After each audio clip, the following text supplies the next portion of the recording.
리듬을 잃지 않는 사람은 끝까지 갈 수 있다.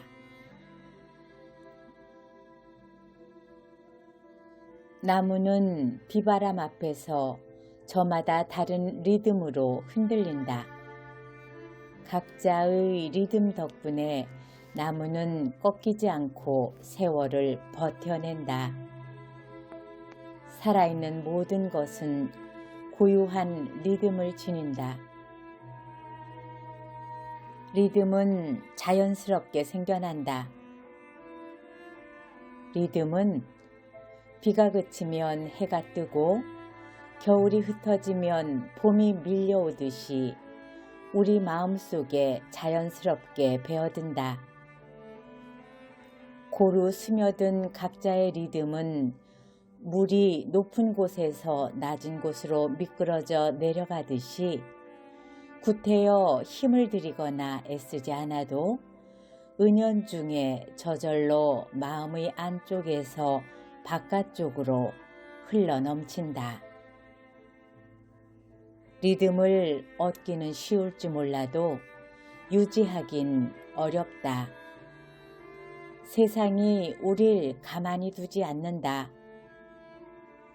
도둑이 침입해 물건을 뒤지듯 세상에서 일어나는 온갖 불협화음이 우리 마음을 틈입해 리듬을 헝클어 놓는다. 거기에다 심리적 중압감까지 가중하면 리듬은 쉽게 흔들리고 만다. 출중한 기량을 뽐내던 운동선수가 실패에 대한 두려움 때문에 느닷없이 터무니없는 실수를 반복하는 이른바 입스는 리듬이 흔들리는 것을 넘어 아예 붕괴한 것으로 볼 수 있다. 마스 미켈센이 주연한 영화 아틱은 소위 조난 영화의 문법을 따르고 있지만 내겐 리듬에 관한 영화로 읽힌다. 북극에서 조난을 당한 남자가 구조를 기다리는 와중에 또 다른 조난자를 만나면서 이야기가 시작된다.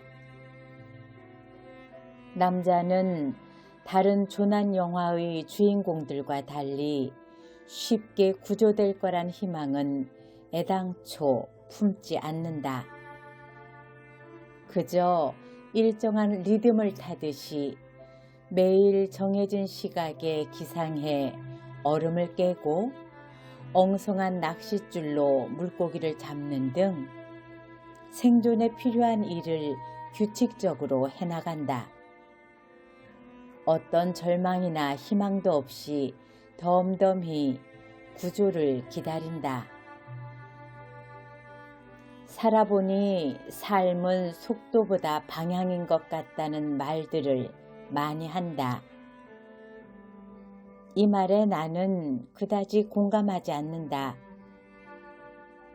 인생살이라는 것이 차를 운전하듯이 속도와 방향을 내 뜻대로 제어할 수 있는 것이 아니지 않나? 특히 삶의 방향을 마음먹은 대로 설정하기란 말처럼 쉬운 일이 아니다.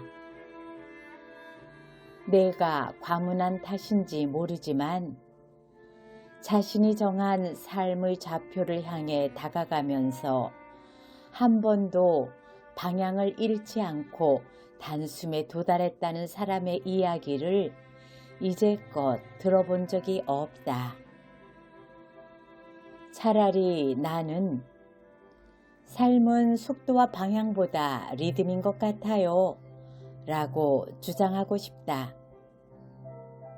리듬을 꾸준히 유지하는 사람은 이미 그 리듬이 내면화되어 있기 때문에 삶의 여정에서 돌부리에 걸려 고꾸라지거나 방향을 잃고 길을 헤매더라도 무너진 마음을 그리 어렵지 않게 추스를 수 있다.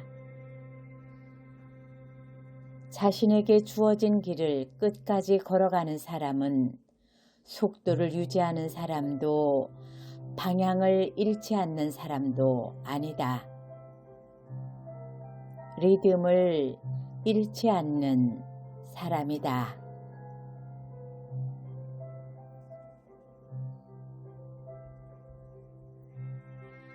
대부분 사람은 적당히 나쁘고 적당히 착하다. 나는 냉소와 편견이야말로 우리가 대인관계에서 취할 수 있는 가장 쉽고도 가벼운 태도라고 생각한다. 냉소와 편견은 타인을 구체적으로 알아가려는 노력이 부족할 때 마음속에 슬그머니 따리를 튼다. 그렇게 두둑하게 쌓인 편견은 세상에서 가장 높고 견고한 담장이 되어 편견의 주인이 외부를 내다볼 수 없게 만든다. 이 문제에서는 나도 역시 자유롭지 못하다. 직장인으로 살던 시절의 기억이다. 평소 입을 함부로 놀리고 다른 동료들과 자주 언성을 높이며 충돌하던 선배가 있었다. 내 입장에서는 존경할 만한 구석이 전혀 없어 보였다. 그와 가까이 지내지 않았다. 그런데 웬걸? 그는 다른 후배들 사이에선 꽤 인기 있는 선배로 통했다. 구수한 입담의 소유자인데다 술자리에서 후배들에게 격려와 조언을 아끼지 않았던 모양이다. 살다 보면 내겐 최악인 사람이 다른 누군가에겐 최선의 사람인 경우가 왕왕 있다. 대인관계의 상대성이라고 해야 하나? 하긴 사람만큼 다면성을 지닌 존재도 드물다. 바라보는 시선과 기분과 입장에 따라 같은 사람도 다르게 보이기 마련이다. 편견에 물들지 않기 위해 그리스의 회의론자들은 판단 중지를 뜻하는 에포케에 입각해 사유했다. 이는 본래 멈추다, 있는 그대로 두다 라는 뜻을 지닌 단어인데 당시 철학자들 사이에선 판단 대상에 대한 정보가 충분하지 않으면 쉽게 판단하지 말아야 한다는 의미로 사용됐다. 사람과 상황의 본질을 제대로 인식하기 위해 수시로 에포케를 외쳐야 하는 건 오늘날도 마찬가지다.